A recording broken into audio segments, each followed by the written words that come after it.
تاریخ وصال 2 شعبان المعظم۔ حضور سیدنا امام اعظم ابو حنیفہ رضی اللہ تعالیٰ عنہ۔ تمام برادران اہل سنت آج 2 شعبان خوب فاتحہ خوانی اور ایصال ثواب پیش کریں اور فیضان امام اعظم ابو حنیفہ رضی اللہ تعالیٰ عنہ حاصل کریں۔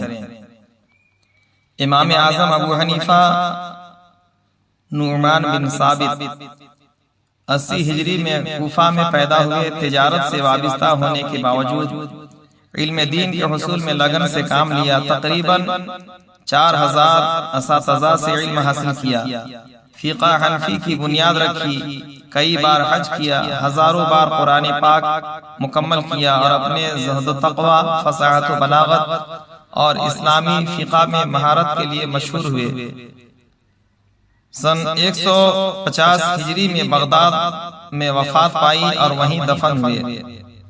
نام، کنیت اور پیدائش: نام نعمان بن ثابت بن زوتی، کنیت ابو حنیفہ، لقب امام اعظم، پیدائش 80 ہجری مطابق 699 عیسوی میں کوفہ عراق میں۔ ابتدائی زندگی اور تعلیم: ابتدائی تعلیم اپنے والد کے زیر سایہ ہوئی۔ 7 سال کی عمر میں قرآن حفظ کیا۔ علم حدیث کے حصول کے لیے کوفہ، حرمین شریفین اور بصرہ کا سفر کیا۔ تقریباً 4000 اساتذہ سے علم حاصل کیا، جن میں صحابہ کرام اور تابعین شامل تھے۔ بہت ذہین اور قوی حافظہ کے مالک تھے۔ علمی خدمات و خصوصیات: فقہ حنفی کی بنیاد رکھی اور اسلامی فقہ میں امام الائمہ کا درجہ رکھتے ہیں۔ عبادت و تقوی: 7000 بار ختم قرآن کیا۔ 45 سال تک ایک وضو سے نمازیں پڑھی۔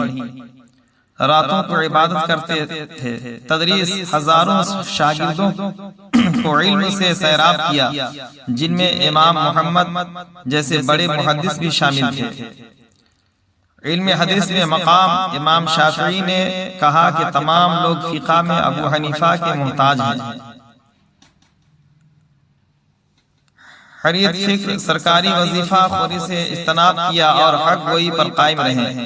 4 وفات: تاریخ 14 رجب سن 1450 ہجری مطابق 767 عیسوی، مقام بغداد میں وفات پائی۔